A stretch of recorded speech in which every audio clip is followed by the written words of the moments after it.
92 FM. Game On's Fantasy Football.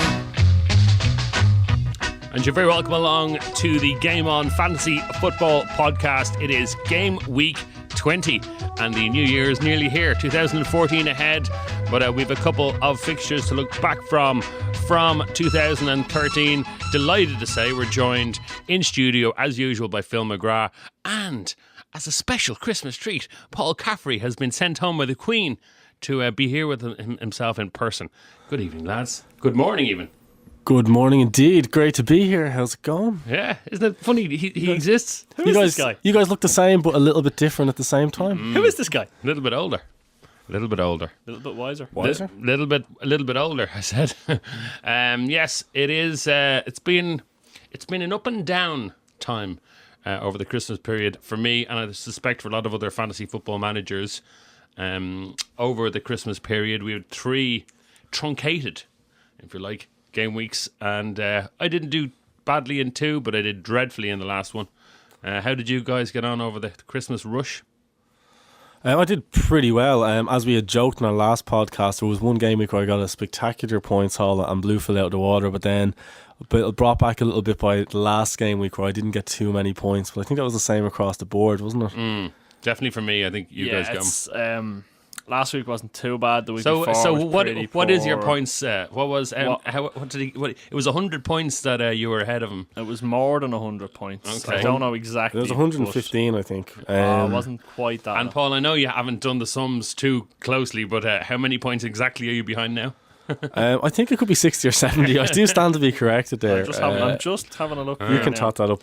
I have to say, Starman Seamus Coleman is carrying things for me. The points he's knocking in, the goals he's scoring are spectacular. He has been one of the shining lights, all right.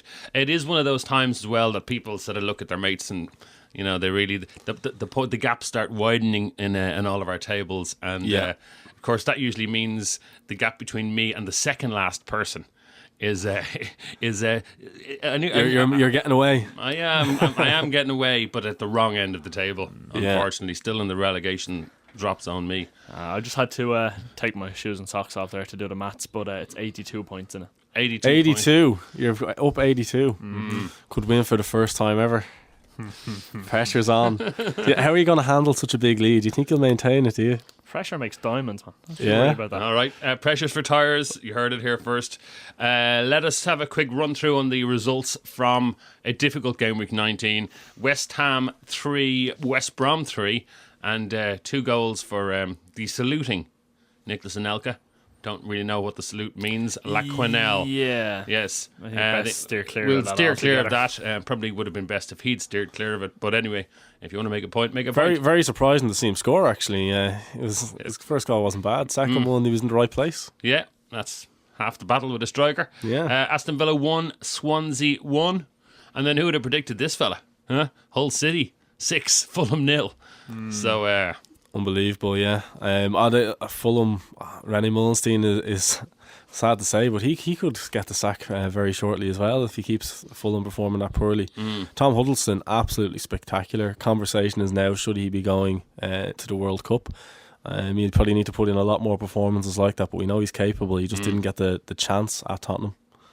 he is he's great hair as well. He does. Not for long. Not for long. There's bits of it on the pitch now. It's straight in to cut some of it off. Manchester City 1, Crystal Palace 0. That was a surprise. But I would have expected a more Couple of of goals there, really. Yeah, we would but have thought, but Crystal Palace well organised. Yeah. Tony Pulis brought them in there very well organised, knew how to frustrate them, done very, very well. I did predict that Manchester United were going to go on a run. I think I predicted it when they had started their run of 1 games. Yeah. Now they're up to 4. And they're churning out the 1-0s. Yeah, it's an important victory. Okay, they didn't play very well in this game, but the goal did come from enthusiastic forwards hassling defenders, and bit of luck, ball bounced off Welbeck, and in fairness, he finished the opportunity well once he got in. But look, you have to win these games when you're. And Norwich did not play playing well, and they were well up. Yeah, for the game. I think so, especially the first half. I think Norwich played very well. I think the United were kind of played off the park, and credit has to be given to David Moyes. I think he saw that half time, made the change, brought Welbeck on. Took Giggs off, went for the 4-4-2, and in fairness, it worked out well for them. I know there was certainly a an air of fortune to the goal. But I mean, you take it while it's going, and grinding out 1-0 is kind of what it's all about. It's a game they lost last year, and they won it without Wayne Rooney, without Robin van Persie. I mean, if those two players do come back, there could be a lot of fantasy points. And what do you mean if? Do you know something we don't? Well, we'll say no more. All right, Cardiff City, they've been having a very strange time of it lately. 2-2 with Sunderland. Threw it away. And you can say much about Cardiff. Well, that's it. Yeah, he's doing very well actually at the minute, and it wasn't a surprise to see him among the points. However, it does look like the Cardiff owner either booed the fans or his team when he walked off the pitch. I was very surprised to see that. The closing shot was him just going boo. We'll talk a little bit more about him. I think Mr. Tam throughout the course of the pod. He's taking Balotelli's place, definitely. I think Mourinho's entertaining. Wait till you see Mr. Tam. Apparently he only wants to be considering new signings if they have the number 8 somewhere in their birth date. So he wants to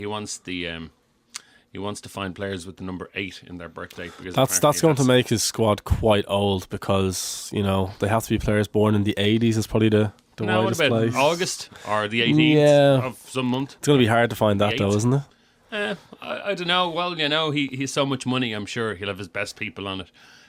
Malcolm McKay won't be one of them. Because he's been sacked. Very poor form, but it's probably better for him. He'll come back in I suppose. I think he's come out of that very well, the way he handled himself. Yeah. Word on Sunderland as well. I mean, they're on some run of consistent performances. I know they haven't got the points return. You're right. Yeah. Their performance would seem to merit, but in all fairness, they're if you can draw your away games, if you can just get a few more winning home games together. Yeah, I mean, when you look at the bottom 5, you've got Sunderland at the bottom, then you've got West Ham, then Fulham, then Crystal Palace, Cardiff. I suppose West Brom should be included in that. So then, in current form, Sunderland should be probably above Fulham and West Ham anyway. Yeah. But out of all the teams, even though Sunderland are at the very foot of the table, they're the one team I think could actually get out of it.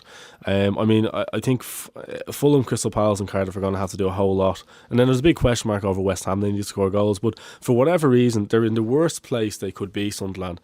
But it does just seem the performances are there. And we saw Fletcher pop up with a goal that they'll at least battle. So there will be fantasy points there. But they could even get out of it, and I wouldn't be surprised. Whereas picking the 3 teams to go down this year, much like trying to pick a title winner, is very, very difficult. I don't think Sunderland will be one of those teams. It is. I think it'll be the first time in a long time that the team bottom on New Year's Day doesn't go down. Yeah, well, we'll see. So it's a long way to go yet. They might get themselves out of there and then back down. Everton 2-1 winners over Southampton. Another good win for at Goodison Park. Is there any stopping this Roberto Martinez squad? Doesn't seem to be. No, he's doing very, very well. I mean, they had injuries to contend with.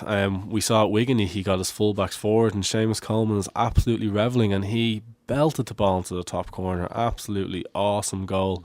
We've been tipping him. He nearly. Compliments to the Irishman. He nearly goes without tipping now at this point because he's gained so well. And also Everton, they've got 8 clean sheets this year. That's the joint highest in the Premier League. So apart from attacking returns, the Everton defenders have scored 9 goals this season. That's as many as their strikers have. And Baines has been out, and he's normally a big contributor to that. Oviedo obviously came in. He was getting goals. Coleman's getting goals. With Jagiel getting distant are always likely to pop up 1 or 2 throughout the season from set pieces. So, it's pretty impressive. It is. Newcastle United, they've been in great form, but they went down 1-0 to Arsenal, a Giroud goal. Wasn't a great game, though. I didn't see the game. I only saw the highlights of it. Yeah, it wasn't great. I think the one thing was, there was what's been missing for Arsenal in previous seasons is a touch of class when it comes to taking their chances. Giroud has been accused of not having that. However, he's performed a little bit better this season, and the goal he scored was very, very good. And it was great to see that he didn't get dropped, because they could have dropped Giroud because Podolski got a goal and assist in the previous game, but he stayed with him. And Wenger really gave us a great sign that he's going to play him every week for the rest of the season, because he believes his team looks too lightweight and a bit short when they don't play Giroud, and he doesn't believe he's anybody else to be there. So league is a priority for Arsenal. We're going to see Giroud in every game that he's fit and available. It's a lot for his first goal in 499 minutes. We'll talk about the January transfer. Is that the actual stat? Yeah. Yeah, and he's got a few assists in between though. He has. But I mean, realistically, you're bringing a striker in, especially in and around his price bracket. You're going to expect goals, and you want them, He's at cheaper least though, one isn't he? every 2 Demand, I weeks. think, is the word you were looking for. Demand. Fact. That's it. We'll talk about the transfer window in a minute because I think we'll come back to there. But let's continue on our troll through Game Week 19. Chelsea 2-1 winners over Liverpool. Lots of talking points. A lot of them revolve around refereeing decisions and possible managerial comments after the game. Well, I probably would agree with them all. Eto had a very strange tackle on Suarez. I don't know if you saw because it happened Ate the very whole quickly. bloody packet. At 2? Yeah.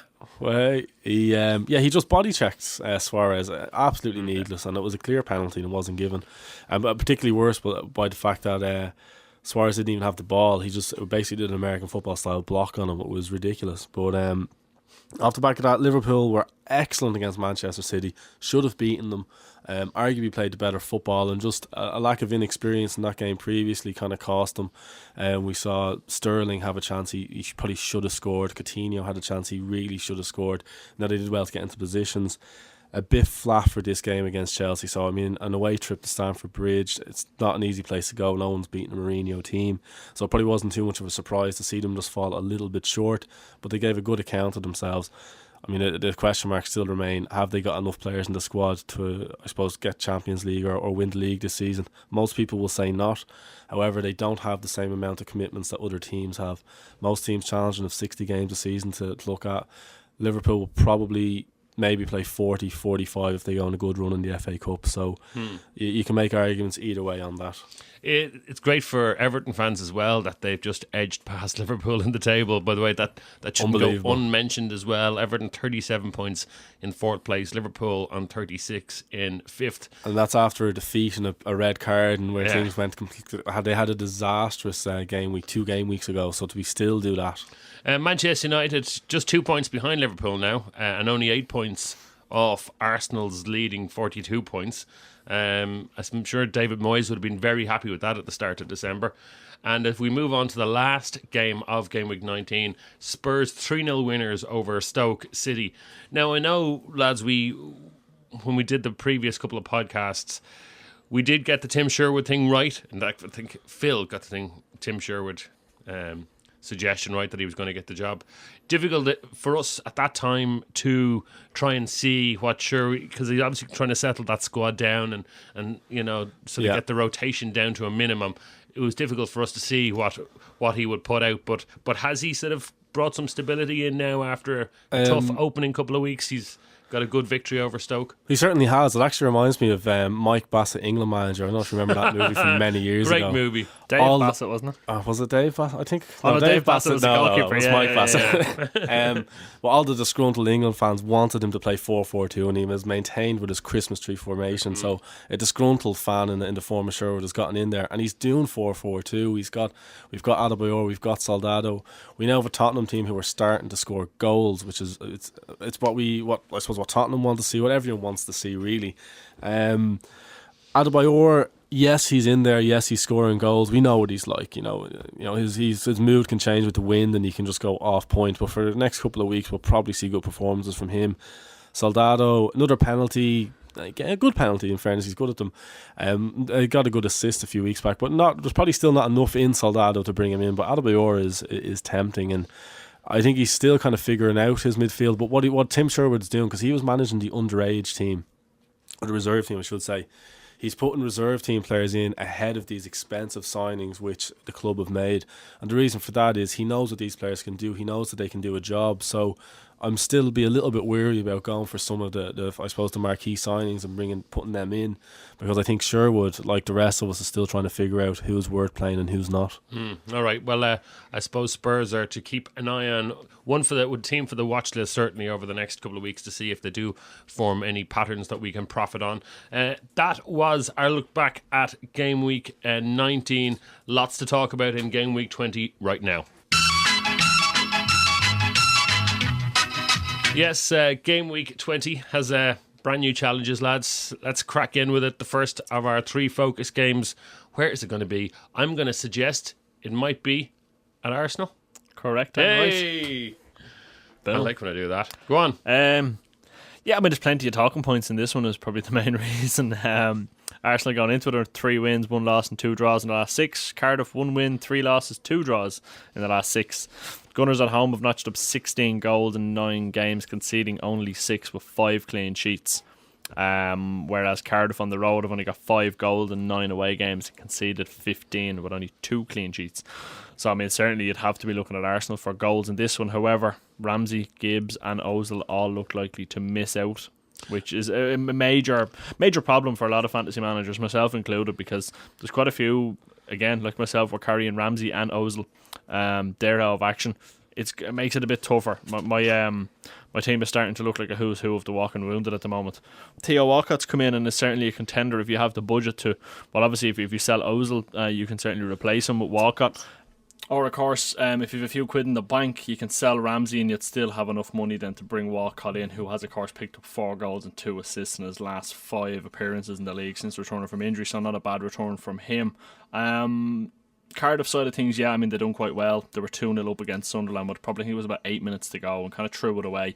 And you could kind of see, I think it was more fear creeping in than anything else, because they, like most teams, you're 2-0 up, you're at home, and they started to just, the backline slowly started to retreat, and the midfield were bunching in, and they were just inviting the pressure. I think if they'd continued to play the way they were, they would have held on. Yeah, I think if they just attack is the best form of defence, and I think with a team like Cardiff, I think they needed to do that. But I think obviously they made changes as well. They brought off Key, and that was key.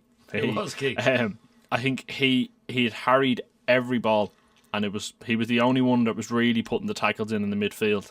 And I think that made a huge difference when he came off. But I mean, Jordan Much now has 2 goals and an assist in his last 3. Not a bad cheap option. We know Whittingham has one in there with taking the set pieces is also one to look at, but Much has kind of started to outperform him. And then Fraser Campbell once again on the score sheet, but the only problem with him is all 4 of his goals have been at home this season, and it's far too inconsistent to really look at. He scores against the big teams where you're not going to play him. That's the piece. That is the problem. Yeah. But I mean, you'd have to fancy Arsenal for a clean sheet again this week. Looking at Arsenal, we know the players that we can't play through sort of injury. Yeah. So what are we going to do about the Ramseys? I'm looking at Ramsey in my squad.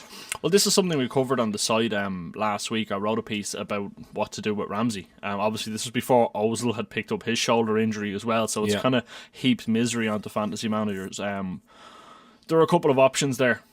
Me personally, I sold Ramsey going into the weekend simply because I had to. I did consider holding on to him, but I had to sell him because I needed players to play, because like I said, my team is starting to look fairly depleted through injury and suspension. So Adam Lallana came in for me. Happy enough, got an assist. Yeah. Did get booked, which kind of annoyed me a little bit. Well, I think he's a good player to bring in, because Southampton have a spectacular run of fixtures from Gameweek 21 onwards, which was the reason he actually stayed in my team, because he did have a bit of a drought for a period which he addressed. Did, really. So on that, I mean, for the price range, most people will be looking at either Adam Lallana or Kabaye. Yeah, Kabaye would be another one. I'm not overly convinced that he's going to get you more points than Lallana will. I think that Kabaye does have the propensity to pop up with spectacular goals, I suppose is probably one way of putting it. Long range efforts. Doesn't score simple goals, and that's something, he's not going to score a screamer every week, whereas Lallana has the ability to get into the right position. He does supply a lot of balls into the box for the likes of Lambert or Rodriguez or Osvaldo, even if he starts.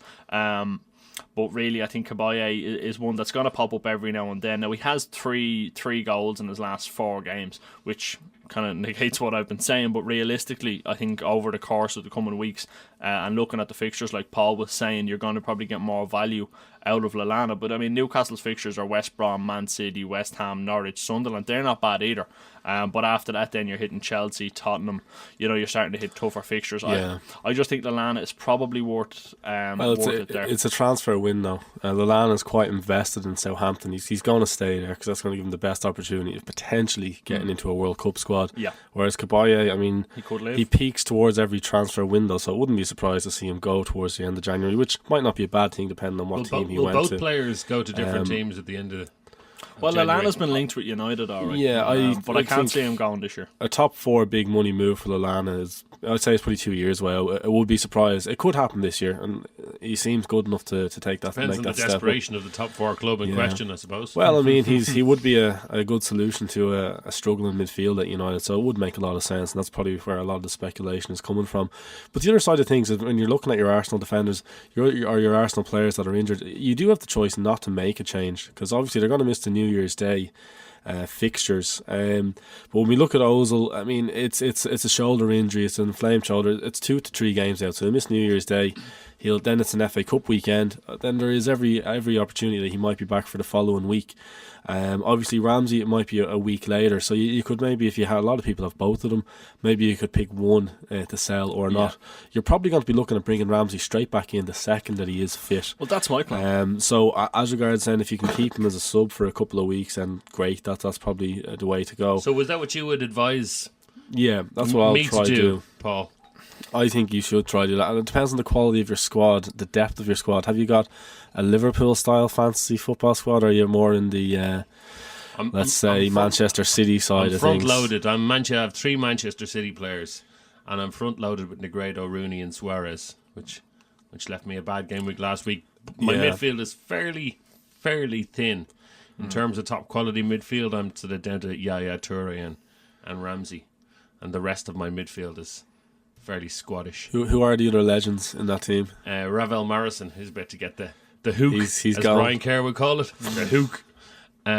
Barkley and Whittingham. Okay, yeah. So it means they're not bad. No, I mean, they're good squad players, but really to play week in, week out, you're missing a bit of quality. Yeah. But I can't, for the little quality I have, I can't let it sit on the bench for too long. But I might get away with it for one game week, as you suggest. Yeah, Lallana is definitely one to throw in the mix there. Yeah. I mean, looking at it really, Ramsey is expected to be back for game week 22 at home against Fulham. So, I mean, you'd want to bring him back in for that if Arsenal face Fulham, Southampton in game week 23 and Palace in game week 24. Ozil hopefully should be back for the game on the 13th of January after the FA Cup weekend, which will be against Villa away. So you can, because the FA Cup kind of just does kind of throw you a lifeline that you have an extra week there that you don't have to worry about it, and there's a chance he will be back and fit. But I do fancy Arsenal for a clean sheet in this one. We know obviously that they are going to be, well, more than likely going to be without Gibbs. He's a hamstring injury. At the moment he's rated at 75%, but they're waiting on scans and that. I think that could be worse. He didn't look too great. But I think Mertesacker is still one to consider. At 6.3 his price is rising, but certainly with the... his price is rising deservedly so. He's adding goals to his game. But when you look at Arsenal, they were very frustrating at the start of the season because they were getting all these points, but they weren't getting the clean sheets that you would have expected. Now Arsenal and Everton are joint top of the clean sheet charts. They've got 8 each, but the key thing for Arsenal is they've collected 7 of those 8 clean sheets in their last 11 game weeks. And when you put that together, including the fact that Mertesacker is getting on the score sheet, I mean, is a good investment to be looking at the Arsenal defence right now, because that's what's making the difference for them and allowing them to continue this title charge that they're bringing to the table. I mean, the only other main worry that I have surrounding Arsenal is Giroud. He's not listed as injured at the moment, but he was struggling towards the back end of the game yesterday. Was it yesterday or the day before? Yesterday it was yesterday. Yeah. What day is Christmas? You're in a blur. Man. Yeah, too much turkey.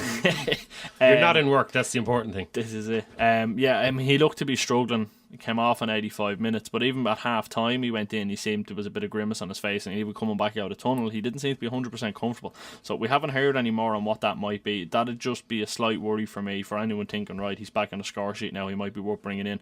I'd leave that one as late as possible to see how it runs, because he could something may pop up over the next 24 hours. But you'd have to fancy Arsenal for this one. Clean sheet at the back. Walcott is the one in the midfield to go for. I wouldn't be bringing in Giroud just yet. Like I said earlier in the podcast, first goal in almost 500 minutes. Now, Paul rightly did point out that he has been picking up assists, but not quite enough for me. Yeah, You'd have to wonder as well about the Cardiff City dressing room with all the kerfuffle that's gone on in the background. I just want to know why David Marshall isn't scoring goals. It's an incredible story, this, isn't it? It's ridiculous. Vincent Even Tan the- yeah. asks the question of his team: why is my goalkeeper not getting goals? Does he need to be changed? This is something that's only come out Apparently, yeah. as the But rumours apparently go. it happened. This was last year. He made this statement last year, but it only kind of came out recently. And even against Sunderland, the Cardiff City fans were actually singing a song that was very much a case of David Marshall. Why haven't you scored? I think you'll find as everyone has turned against Chairman Tam, as I think he should be known now from now on, Chairman Tam, that I think as people have completely turned against him, all of these stories of every stupid thing the man has ever said, which apparently there's quite a long catalogue of, will be released slowly over the next month or two, and the man will be left with little or no dignity, but lots of money at the end of that process. Yeah, I mean, And look, we'll be entertained. That's Exactly. the main thing, That's isn't the main it? thing. Yeah, I mean, this That's why we're here. it can either go one of. I know it's kind of pointing at the obvious, but it can either go one of two ways with Cardiff. Badly or good. Yeah, well, pretty much. And the reason I say that is, I mean, They could go middle of the road. Yeah. yeah, guys, 3 ways, Phil, but continue anyway. that's a different conversation. Yes. Hey. Lack of imagination. But I think that with all the turmoil that's gone on off the pitch, they can either just become disgruntled by the whole thing, not put in the performances, and start to slowly fall away, or the players themselves can say, right, the fans deserve better than this. You know, screw Tan. You know, let's just go out and let's play for the fans, and let's try and enjoy the Premier League experience and try and keep ourselves up. You know, we all want to be still playing the Premier League, and it just depends what kind of players you have in the dressing room. Really, who's making the most noise in there? Who's leading the squad? It's worrying for me. I've got 3 Cardiff squad players on my squad, so that might have to be reviewed. Right, let's move on to the second of our focused games. Paul, what have you been looking at? Well, what I'm going to love do that is I'm pregnant going to pause. throw the ball back to Phil. Yeah? Yeah, because he's been the man who's been looking at everything. He won't let any of us have a look in whatsoever. I'm going to guess you're going to Liverpool and Hull City. Correct and right again. See? 2 out of 2. Let him set them up, I'll guess. Yeah, I think you kind of have to. Liverpool 4 wins, 2 losses in the last 6. Hull 1 win, 2 losses, 3 draws. Hull are actually playing quite well, although it has to be said a lot of that's at home. Liverpool 25 goals in 9 games, conceding only 6, but surprisingly enough only 3 clean sheets, which has been very, very annoying, certainly for people who have Mignolet, who started off the season with good form, and if they're like me, always seem to have another substitution that had to be made before they could change him out. So he's still hanging around my squad. Hull, on the other hand, they've only registered 7 goals in 9 away games, conceding 17, and have 0 clean sheets. That is a big fat nil. Yeah, listen, looking at this one, you've got to fancy Liverpool to do well. Certainly, Suarez at home has been the man that has been on form for Liverpool. I think the front three of Sterling, Coutinho and Suarez are actually playing quite well, despite the fact that Suarez was he was marked out of the game against Chelsea. Credit to Chelsea, they set it out that way and they did quite well. I thought Liverpool couldn't get the ball to him. No, I thought Sterling actually did very well. I thought he was probably one of the biggest threats that Liverpool had going forward against Chelsea. But his fantasy returns obviously are a little bit more than disappointing, shall we say, and it isn't really one to be looking at. In all fairness to Raheem, he only really started to get any action on the 1st of December. That's not what I heard. Sorry, on the pitch. You only get any football action 1st of December against Hull away. He got 65 minutes, then 90, what then happened 71. in that whole match? Liverpool suffered a defeat, so they've got revenge on their minds. So not only will they want to win, they want to win well, and they were beaten well, and they were deservedly beaten on that occasion. Well, the last time the two sides met at Anfield, it was 6-1 to Liverpool, and that was back in 2009. Just stop. 2009. Now, if that had been 2008, Hull probably would have beaten them because that's when they were on their spectacular run the last time. But if that was 1976, Liverpool would have beaten them by even more. Oh, definitely. So stop talking about old games, lads. I hate that stuff. He doesn't like it much, does he? No. I hate those old stats. No. And We're lucky he talks about last week. You know? But yeah, listen, Hull have scored 4 for the first time this weekend, or last weekend, or last game week, I suppose, not even a weekend. First time anyone probably ever remembers. It's the first time they've scored more than 4 goals in a Premier League 1832. match. No, first time ever they've scored more than 4 goals in a Premier League game. And Huddleston, of course, got his first Premier League goal of the season with his 39th shot, believe it or not. It was also the first time that somebody scored for Hull and then cut their hair straight away. That's a fact. You could say that for any club. All right. But yeah, I mean, this one, for me, despite Hull's good performances, is Liverpool all over. I do fancy Liverpool for a clean sheet. My only worry is that obviously Jose Enrique is out, Flanagan is out, Wisdom is out. Well, Wisdom's gone off on loan, isn't he? Yeah, he went off to Derby. They played, was it Agger they played left back or kind of and he's on his way out. He's on his way out of the club, but he wasn't great. You could tell he was like a fish out of water. It wasn't really working for him. Skirtle got a goal. got a goal. in the right end, For which was once. great. But for me, Johnson would be one worth looking at. I know he's slightly more expensive, but at 5.8 he is likely to get forward, and I do think he will cause Hull problems. Yeah. And Henderson has proved to be a real bargain at 6.2. I cast major doubt over Liverpool when Gerrard got injured because I did think they would struggle without him. In fairness to Henderson, he's kind of stepped up to the plate. And done reasonably well. I mean, he's the one who you'd look at who's done best. As in, we spoke about Enrique, the way he links up with Suarez over the last couple of years. But it really is now a case Henderson is doing that. He's getting forward. He's linking up with him through the centre, and on form Suarez is going to give Henderson fantasy points. There's no question about that. At 6.2 million, he's more than worth having in your team. He could be an answer for your cheap midfield there, Andrew. Lallana and Henderson possibly. Yeah, that's what I was thinking. What about Sterling or Henderson? Would you? Well, the only problem I have is that Gerrard is due back after the FA Cup, so he's due back on the weekend of the 11th. So you're bringing in Henderson.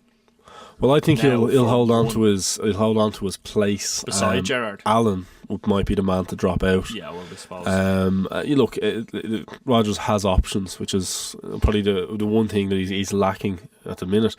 If you see Gerrard and Henderson playing together, who would you push up a little further, or would you have them alongside each other? What I would do is I'd have Gerrard playing a little bit deeper and kind of getting the ball from the centre halves and kind of running, I suppose, starting to play off. It would make more sense now. Rodgers has done that before. He's also put Gerrard a little bit further forward, which we've seen a little bit more of this season. It would make more sense for Gerrard to sit back. The other side of things are, though, I mean, he's a man who wants to get goals. He's a man who is probably in the last couple of years of his career. So is he going to want to do a holding role? Now, obviously, they'll probably have Lucas in there as well. So it's really only the tough away games where you'll have that decision to make. But Henderson, he is just... Liverpool are having so much possession, they're playing such fluid football at home that he's going to get opportunities no matter which way he lines up with the midfield. And at 6.2 million, I just think he's absolutely worth having in there. Coutinho is a better player. He's one who we would like to have. Bit of a luxury at the price he's at. And I don't think his returns justify it though. But he's probably just off. But his performances have been spectacular against the bigger teams. Now it's a question: can he keep that up against the lesser opposition? Because if he does that, he's going to be one of the highest scored midfielders in the game. And it's just only time will tell on that. So, I suppose we're looking at selling Ozil for a couple of weeks here, and he's another man who could potentially jump up and get you points. Because let's face it, we're all looking at this and we're thinking Hull on the road haven't been great. We're expecting a big Liverpool win. Points are going to come from Suarez. I think who's going to feed off the back of that? I think Liverpool need to bounce back though. I think that's a given. Next three games will give them that opportunity. Hull at home, Stoke away, and Aston Villa at home before the Merseyside derby. Yeah, and which produced a lot of fantasy football points in a draw last time out. So there's points there to be had. All right, there's points in them there hills. That is the second of the focus games. We're not going to go near Hull apart from Huddlestone's hair. What if now that Huddlestone has been building this great form as well as the hair, and like now he's cut it like Samson or Torres or any of the big hair players, the big hair day players. I don't think it's going to make too much difference to us. It'll make a huge difference to Hull, but not to us. I don't think there's too many fantasy What if he gets managers. a little cold on his head? He will get cold on his head. Well, are you worried as a fantasy football manager? Do you not worry about your players? Will he be a man who'll be brave enough to rock the hairband without the hair? That'll keep him warm. Yeah, I think he's more chance of wearing Phil's Christmas scarf. Right, let us move on to the third of the focus games, which is Manchester United and Tottenham. Hey! 3 out of 3. Hat-trick. There you go. Yeah, I did kind of have to look at this one again. United on a little run like we alluded to earlier on. Yep. 4 wins, 2 losses in the last 6. A little run. A little bit like Berbatov would have done in the olden days. Yeah. I think they're unbeaten in the last 6 in all competitions, which bodes even better. But the worrying point for me with United is that at home, they're just not scoring enough goals. 11 goals in 9 home games. They've scored more away from home this season than they have at home. They've conceded 8 with only 3 clean sheets. Spurs go into this one with 4 wins, 1 loss and 1 draw, scoring 11 in 9 away games and conceding 11 with 4 clean sheets. So they're kind of their home and away form is very tightly balanced when you pair them off. But this is a fixture which suits United, I would argue. Yeah, well, historically, and I don't go in for history very much. Oh, God, history. Who brought this? Oh, go on. But historically, Spurs have, when was the last time they beat Man United at home? So you're probably going back for 7-8 years longer, are you? More. Last season. Was it? Spurs beat United 3-2 last year. All right, I'll take all this bit. Hang on. 3-2. 29th of September 2012. Was that when Dempsey got the Dempsey winner? scored the winner, yeah. Johnny Evans on goal and Gareth Bale. If we look at obviously a lot of people have made I suppose I spoke about the poor run they've been on. Obviously, that run that Phil has alluded to includes defeats against Newcastle and Everton and 1 or 2 poor performances, and we know that's been in the locker. Where United are struggling, they're struggling to open up teams. They're struggling to have that bit of creativity, that bit of flair that can cut through a very well defensively organised team. And for them to get through that sort of team, it's either been a set piece or else they haven't been doing it. Whereas if AVB was bringing a team to Old Trafford, you'd guarantee that Manchester United wouldn't get too many chances. It would be defensively sound. You'd be looking at possibly a low scoring game. Obviously, looking at Man United when they're going out and attacking, they're scoring goals in the first half of their matches. They're going at teams. Yes, it's not as good, it's not as fluid as it has been in previous seasons, but they do have players who are playing well at the minute. Midfield is still a concern, but the big difference for Tottenham, and this is something that Sherwood's going to have to look at, is they're letting the opposition get chances against them. In some cases, they're letting teams get 4-on-4 against their defence because they're playing 2 up top, because they're being a bit more aggressive. So really, it's a case that can Manchester United hold Soldado and Adebayor? Okay, we've seen Adebayor score some good goals against Manchester United over the years, but I would argue that, would I be tipping United for a clean sheet? Maybe not. Then it's a case that they're going to get chances, and it's going to be a case of taking the chances. You would argue that there's probably going to be enough there. I suppose you'd expect Rooney to be on point. Rooney's going to have a good game if Manchester United are going to win. Yeah, but that's assuming he's back. He's rated at 75% at the moment. We know Van Persie's going to be out. But on that point, that is the worrying thing with United, is taking their chances. Only Sunderland, Norwich, Palace, Spurs and Villa have a worse conversion rate at home this season than United. United's conversion rate is only 8.5%, which is terrible for United at home. I know David Moyes is trying to sort of big up Welbeck into some sort of form, and it seems to be possibly happening. He's done well. He's 4 goals and an assist in his last 4 games. And he came off the bench at the weekend, played 45 minutes, got a goal, and still picked up 3 bonus points. Yeah, no arguing with that. No, you can't. But I do worry. Yes, United are going to get chances because Paul's right. Spurs playing a 4-4-2 are going to leave themselves open. My big concern is whether they'll actually take them. What about Johnny Evans, United defence? Another own goal. Didn't he get one in this last year? That's a bit harsh.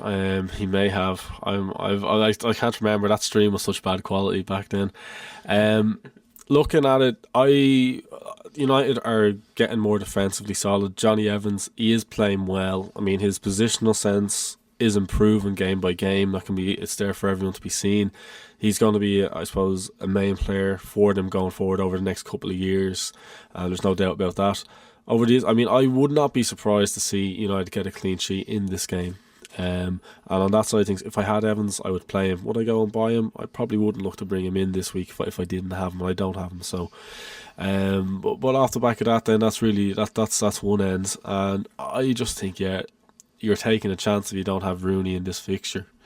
Because everything is running through him this year, and he's doing very well, and he's going to get opportunities against Tottenham. And let's not forget that it was a 2-2 draw when the teams last played a couple of weeks back, and a game really that you can argue United should have won, but so they'll be able to make sure this run continues. Yeah, I haven't got too much more to add to that. Vertonghen is expected back from an ankle injury for Spurs, so that could have a bearing on it. We know Soldado got his goal again, another penalty. There's not enough in there to bring him in. Adebayor for me is probably the only one of the Spurs lineup worth looking at, but I'd hold off until after this week. All right. So basically, keep watching Spurs and avoid the Manchester United midfield because we just can't really predict who's going to be playing where. it's too. There's not enough happening there. Well, look, it's on the left. It's Januzaj, it's Young, but they're actually rotating a bit of game time between them, and they're the key form players. Valencia is tempting, but none of them tempting enough. No, that's it. All right, best of the rest next. Right, so we shall start best of the rest at the top. Swansea and Man City. Why not? Most people have a lot of Manchester City players. I don't think they'll probably all play them this week. Yeah, I mean, for me, there's not a whole lot at Swansea worth looking at the moment, so I'll be steering clear there. Some facial injury Joe Hart picked up. In fairness to him, he was brave enough going in for that ball with Jerome, and he kind of came out with the marks to prove it. No more shampoo ads though. No. Oh, can you imagine getting shampoo on that? That'd sting. That would sting, wouldn't it? No tears, no tangles. Yeah, I think there'd be tears. But I mean, City are slightly worrying, especially after the game with Palace. If you look at the amount of changes they made, like the Boyata came in, Garcia came in, and Zeko came in. Obviously, no. That was kind of the flavour of the game week. A lot of teams rotated. I think that was a risk they could just manage to get away with, but I think it'll be normal service resuming. I suppose Silva looks like he's going to be out. So does that mean Nasri comes back into it? Silva or Nasri will come in for Silva. I think Zeko will drop back out again, and we'll get Negredo starting again. And I'd say Boyata will go out and Kolarov will come back in. I also think Clichy might go out, and we may see Kolarov. If Kolarov would get more game time, as I say every week, I'd have him. Yeah. Everyone's going to have Negredo. I'm going to give Negredo this game to score a few goals because Swansea aren't exactly setting the world on fire. Nasri is tempting to bring in. I'm not a huge fan of him, but as we've seen this year, he gets the points. Is that as in Manchester Silva's United absence. fans, we have something against him because he rejected us, and Well, no, not really. He just scored some goals against us as well, but doesn't play him very often either. Yeah. An extra zero and less work and more money. I'll take it. This guy might be onto something. It's a no-brainer. Right. It's City all day. I think you can look at them for a clean sheet. I think despite getting a draw against Villa 2 days ago, really. We know all the names anyway. We don't need to talk about them I'm not again. fancying it, yeah. Right. Crystal Palace and Norwich City.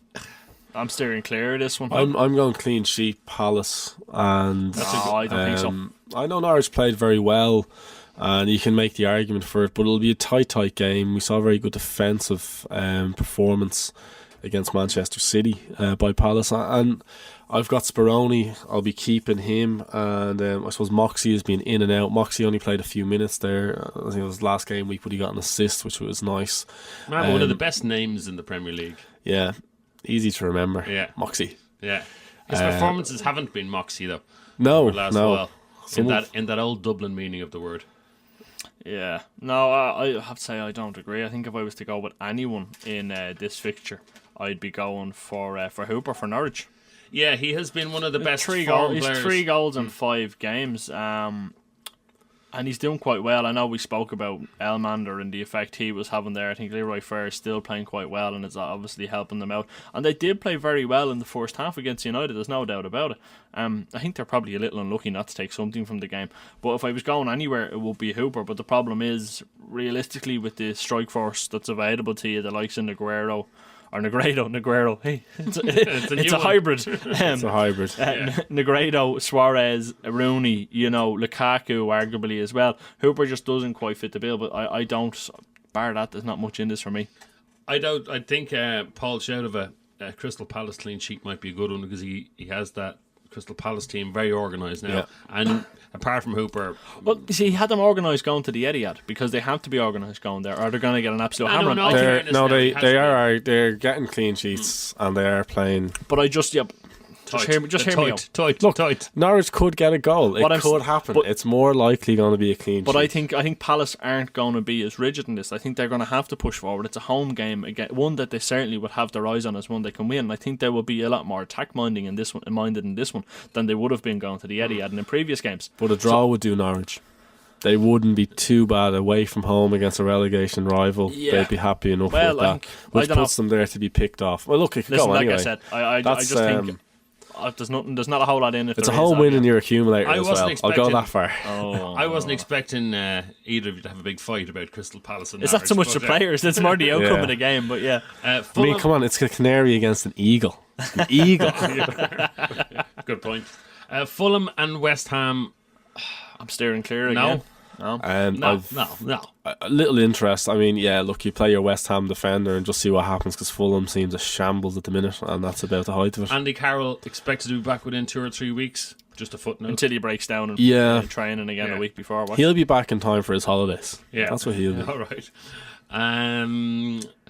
Southampton and Chelsea is an interesting one.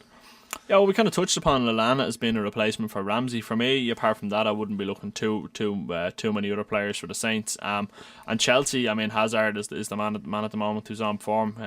Of any of the players there, he's the one to be looking at. Yeah, I'd have to agree with that. The more you look on it, the fact that Mala has been pretty much frozen out of that team is just It's more disgraceful. and more ridiculous. He 13 goals by this point last season. Yeah, look, it's Hazard all over. The strikers aren't performing. Eto'o, he might have scored, but really it was a Mignolet mistake. So it's going to be a cracking game of football and very tactical. And it's just I just see a whole lot of passing in the midfield by both teams. I think and there's goals in few this. chances. I think there will be goals in this one. I mean, obviously, we've seen David Luiz play midfield against Liverpool. He's now out after picking up his fifth yellow, so he's missing. Lampard is out. Mikel is a doubt. I mean, Essien got a great assist for the Saints in this fixture a few weeks back. Yeah. Yes, But I mean, Ramirez is back in, so that's kind of one thing that kind of will please Mourinho. Not that much seems to be pleasing him at the moment. He's good, all right. But I think there'll be chances in this, and I think the two midfielders, I think Lallana and Hazard are probably the best two to be looking at. All right, next game, Stoke City. Can they hold off the marauding Everton? No. No? So, are we talking about a score draw or an Everton victory, Paul? I'd be looking at this. I would be thinking. I said Paul, right? Back in your box. Sorry. Yeah. You have to go for your Everton players. Stoke have been impressive, but then they can't capitulate at the same time. So look, you play your Everton players, you go for the Everton win. We saw 99,000 managers sell Lukaku over the Christmas period because he went 5 games without a goal. Now he did get back on the score sheet. He took it well as well, in fairness to him. Well, that's landed to him. Well, look, we disagree with this all the time. we do. I don't think Lukaku is probably good enough, but he does get you the odd goal. I'm not going to have him, but an informed Lukaku will help. And then, of course, look, Seamus Coleman all day, every day. Bring him in. Yeah. I think this 1-0, 2-1 Everton. Give me a midfielder as well, just in case people are thinking about it or need It's to. tough now because Pinar is going to be out. Obviously, the Barcelona protege is also looks likely to miss out. I mean, you can make an argument for Osman because he's playing well. You can make an argument for Barkley.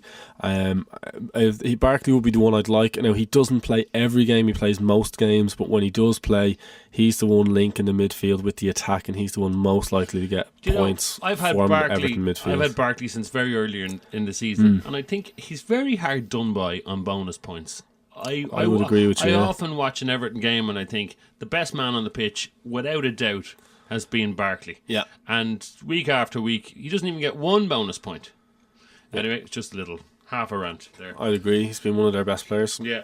All right. Let us move on to Sunderland and Aston Villa. Now, we've been watching Gus Poyet's reaction at Sunderland, which has been incredible, really. They've been settled down. He's got some players back in. They're working as a team. They look good going forward. They look solid at the back. Can't get very many points on the board, though. At home, against Aston Villa, who are also in very poor recent form, this is a game they're going to have to say, if they're going to get points on the board, these are the sort of games they have If to... Sunderland are going to stay up this year, they need to get 6 points out of their next 4 games. I really, really think that they've got 3 of those games are at home, which is a big advantage because they always play a bit better at the Stadium of Light. So obviously they have Villa this week. Then they travel to Fulham away. So another game which Sunderland have to be going to try win. Then we've got Southampton home. We've got Stoke City home. So I mean, off the back of that, looking at those fixtures, I've brought in Bardsley. I do think if for Sunderland to win, they're going to have to pick up clean sheets, and there will be clean sheets along the way. So despite their bottom of the table league position, I will be probably looking at maybe having one, possibly two Sunderland players. At the moment, I'm going to stick with one for the minute, and then we'll see now how they play against Villa. and as Phil expressed, I'm going to eat those 82 disbelief. points with Sunderland players. Yeah, that's going to work well for you. Send me a postcard. Let me know how that goes. I'll wave back when I'm gone past you. Can I ask you a question? I know you have Bardsley in already. You're thinking possibly in the future, maybe another one might get into your team. What two other Sunderland players are you keeping a close eye on? Well, I'm presuming it's in the midfield. Well, I like O'Shea, but I mean, Giaccherini is one who's playing very well. We saw Fletcher get on the score sheet, so it might be. I find Negredo very frustrating. When he scores, he is brilliant. But Negredo's not a player who's in there for the season. He's kind of filling my third striker position, so I'll probably be looking at an exit strategy for Negredo, and Sunderland striker, well, Fletcher will be possibly on that, but it'll be Giaccherini will probably be the other one who'll be one I'd be considering. But Phil looks bemused. He is bemused and stunned. Go on. It's about form. How do you feel, Phil, right now? Who is this guy? Yeah. Listen, do you know what? If that comes off, He went off to if that England. If that comes off, I'll give you the 82 points myself. Here, shake his hand on that quick. That's all right. I'm taking them already. So Okay. Yeah, I just don't see it. I mean, obviously going into this game, looking at the set of results for both teams, Sunderland are the form team, but I can't see Sunderland really pulling it out of the bag and getting big points. I think there's more points to be found elsewhere. That's all I'm saying. I'm not saying they're not going to get points, but I think you're going to get more points from different players. I can see what I can see what you see. I can see that they are. Do you see what I see? No, I can see what he sees. Can't see what you see. But I can see what the logic behind Paul. I mean, I can see Gus Poyet is doing wonderful things there. Just haven't got themselves onto the score sheet enough to get those points. They need a striker. Bring in a striker in January and we'll talk. I get Fletcher in, as Paul said. If Fletcher gets into a little bit of form, things could change very quickly for them. They've crept up to 12th in the form table. I'd expect them to be 5th or 6th in the next kind of 3-4 weeks. Mark those words. You heard it here first. West Brom and Newcastle. Newcastle, they suffered a defeat to Arsenal at home. But other than that, they were in pretty good form. They look like a well-oiled French machine. A little bit like probably a Renault. What happens, Renaults? Invariably, they break some down. point. They break down when you least expect They it. look good, however. When they're bad, they're very bad. I Newcastle, for me, defensively don't look solid enough. Kabaye is getting a lot of points. Sissoko is not attacking as much as I'd like him to be. Yet he's played every single game this season. Yeah, he's the only Newcastle player I think that's played every game so far this season. He's the pivot in the team. Like, that's kind of, from defence into midfield attacking it's going through him. He's doing very well. He's doing a lot of work that doesn't get rewarded in fantasy football. Remy is one of these players who will pop up and will get goals. Obviously Gouffron's a good player. They're not doing enough for me to want to bring them in. I can't quite put my finger on it, but I think Kabaye will be the only one I consider after that. I had Remy for a few weeks, got a few goals, that was great, but I've parted ways, and that's that. But you're still saying you would choose Lallana over Kabaye anyway, given that price range in and around. I would. I think Southampton play better football as well. And the fixtures coming up. The fixtures, yeah. Right, and West Brom. Nah, there's nothing there for me. The odd clean sheet every once in a while, but I can't see them keeping one against Newcastle. They're in a bit of turmoil themselves at the moment, so Wait till they get a manager. That was best of the rest. We're going to have captain's picks now. Right, captain's picks. Paul, I know where I'm Arsenal player, Man United player, Liverpool player, Arsenal, Liverpool.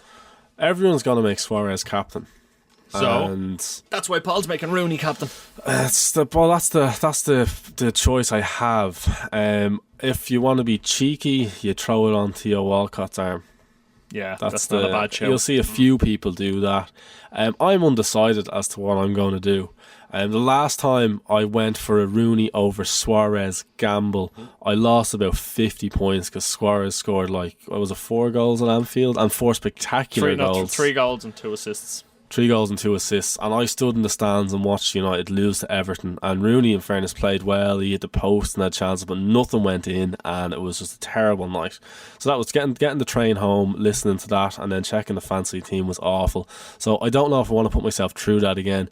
But at the minute it's on Rooney's arm at the moment, and I'll have to make a switch to Suarez, which will be last minute if I do. So Phil? Suarez. Simple as that. Simple. Negredo against Swansea. Yeah, I was looking at Man City. Yaya Toure against Swansea. Yeah, I think had Silva not been suspended, he would have been an interesting one. Yaya Toure bullying the midfield for Manchester City away. Yeah, it's not a bad show. It's a shout. I don't know if I'll go for it, but your logic is Suarez has Suarez at home against Hull, who haven't kept a clean sheet on the road this season. I think is probably. All right. That's it. It's not brain surgery. No. It's not even brain science. Quick unexpected section. You haven't prepared this at all, but what teams do you expect to be most active in the January transfer window? I think it's more a question of what teams need to be more active, not that we expect. All right. Well, answer your question then. Obviously, I think. Excuse me. I think United need a midfielder. I think that goes without saying. Just one? Possibly two, but I think that goes without saying. Do you think they'll try and buy one or hold off? I think they have to bring in. I think they need to bring someone in of note. I heard Moyes is thinking of buying Neymar after failing to get Fabregas. That's where he's going now. Yeah. Well, will you not just go for Lionel Messi now? Yeah. Okay. Well, he's a little bit upset with the board at Barcelona, so he could actually leave in the next year or two, and that's being serious. Well, yeah, Manchester City are trying to leave that door open. I know the only problem for getting Lionel Messi out of Barcelona is that he's got everything set up there. He's been there since he was a young fella, and he's all his family there, including his tax. Whatever his financial affairs. He's got everything set up there. He's got a big Argentine community there. He's got all his favourite restaurants there. All right, we get it. You know, he ain't going. He's not going. But has he been to Manchester on a cold Wednesday night? Rubbish blowing around the streets, lovely restaurants. Lovely restaurants closed at 8 o'clock. Yeah, no nightlife. No. I don't think he's a party. Anyway, we're completely going off the point. Messi's not going to United. Liverpool needs to buy a few players. Everyone knows this. Now, it might go a bit against what Rodgers is doing. He's trying to build for the future. But if you were on the Liverpool board, you'd have to be thinking, look, if we throw 10 or 15 million at this, we get a few players in, we could actually challenge and could potentially win the league. So, would you get a couple of the right players for that sort of money? I think you would. I think Rodgers, he's not making marquee signings. He's not getting players on huge wages. Until Suarez agreed that deal, a lot of the player, he was really massively reducing the wage bill, shipping out the dead weight. And let's face it, I mean, Rodgers was a scout within the English game for many years. I learned his trade under Mourinho, as everyone knows. I would be very surprised if he hasn't got a list of potential targets who could slot in and do jobs across various parts of the pitch. That's something that remains to be seen. I suppose you'd have to expect Kabaya to finally leave Newcastle. Well, could he be going to Arsenal? That's always been the rumour. I don't think you go to Arsenal now, not with Ozil they're coming in. I think Arsenal's midfield is very, very strong. I mean, you've got Walcott, Cazorla, Rosicky, Arteta, Wilshere, and probably Diaby. Oh, he's injured, but yeah. There's a fair amount of them in there, so I can't see him going in. I think what we will see is down towards the bottom half of the table. I think we'll see. I think Tony Pulis will be given money to strengthen at Palace. Apparently, Cardiff aren't getting any money because that was one thing that annoyed Tam, is that McKay came out and said he had money to spend. We're hearing different things now. We're also hearing that there's going to be loads of money available to the new manager. Of course there will. But we'll hear lots of things. Tim Howard is top of the... Tim Howard and Begovic are the two key targets. They're good up front. Two goalkeepers who can score. yeah, absolutely. Sunderland, do you expect to see them? I'm not sure. I don't think that the money's there at Sunderland. I think they're struggling. I don't think we're going to see much money there. I think Villa really need to bring someone. They need to bring a midfielder in. I think someone with a bit of experience, the likes of a Gareth Barry. Ironically enough, they need someone like that in there with a bit of experience that can hold the ball and move it. They still never replaced Petrov since he got sick. Exactly. And West Ham need a striker. I think out of the bottom couple of clubs, so looking at kind of West Brom, Palace, Fulham need everything. Fulham need a whole new team. Yeah. Sunderland, I think someone's going to bring a player in there that's really going to make a difference, that's going to hit the ground running and start getting some serious points. So just keep an eye on it. But the one thing to be also to take into consideration, it's a World Cup year. You need to be playing regular football, and we're going to see a lot. I'd say we'll see a couple of big names who will make surprising What about moves. this Everton Ribeiro? League player in Brazil. Manchester United apparently looking at him. Talk of about 8 million. I haven't seen enough of him to pass judgment. No, neither have I, in fairness. But I mean, the problem with that, I mean, taking players, the transition can be a little bit difficult. If I would be surprised, I don't know, if he's on the fringes of a World Cup squad, he's not going to move until the summer. You know, I'd be looking more at players like, say, maybe a David Luiz. He's not playing regular football. You know, if you're the Brazil manager, you'd be thinking, well, I can't really look at bringing him to the World Cup, so he needs to go somewhere where he's going to get regular football. And players of that ilk who are kind of not totally forgotten about, but are just kind of hovering around the fringes, particularly a few in the Spanish league, they're the type of names I would expect to see. And you always get kind of a flagship name at a lesser club, which can mean gold for fantasy football. One question based on that conversation about our January wildcard, and on the back of that conversation, would both of you favour trying to hold off playing your January wildcard until those last couple of days in January when you see what new toys there are in the pram? I generally do. I try and hold on to mine till the last week you can play it, just to make sure that there's no surprise moves, and there normally is. But like I said, at the moment my team is suffering. I could really do with that wild card to bring it, make the changes. The key thing with a wild card is, with a wild card, you're going to pick a team which should get more points than the team you already have, and that should work for a couple of weeks. So the earlier you play it, the more points that you'll benefit from. So I mean, you probably should play it straight away. The first week is probably a little bit too early, but you know, then after that FA Cup weekend, it's a way of doing it. But it's tough because, you know, things change very, very quickly. Does that make you feel a bit better, Phil? No. Okay. No, we're on opposite sides to this. Oh, I know. All right. Anyway, thank you for that. That was informative. We shall see what happens over the next few weeks. Right, just time to say goodbye, really. And Happy New Year. And Happy New Year. The live time on the Twitter machine will happen when? It won't. It won't? What? New Year's morning, you expect me to be on the machine, Paul? Yeah. Will you be on the machine? Yeah. Probably still be out. Yeah. We're celebrating this New Year's, baby. Right. We ain't being doing it. Hashtag hangover, baby. Hashtag hangover, yeah. We will talk to you, I'm sure, at some point New Year's Day, but unfortunately live time won't be run. Okay. Yeah, we'll be celebrating. Oh, well, take the rest of the day off, both of you. It's very kind of you. Yeah, no, I'll do my best. What a chance. Right, well, listen, thank you very much for your company over the year of 2013, and look forward to we'll even be back. better 2014. We'll be back in around the 9th. Yeah, in and around the 9th, the week before the next, we have the FA Cup break, and we are back. Oh, yeah. For the Then 13th, yeah. for the Gameweek 21, which starts basically on Saturday the 11th, so yeah, in and around the 9th or even the 8th, depending on how organised we are. Unless Vincent Tam, he might want to do it on the 8th, obviously. Yeah. Well, he might make us come back in on the 8th. If Mr. Tam, our potential new sponsor, has anything to do with it, Lads, we'll be doing it on the 8th. We're all going to get sacked if you keep slagging the boss. Come on. All right. Well, there's something to look forward to. All right. Have a great New Year. Happy New Year. Have a good one. And many happy fantasy returns.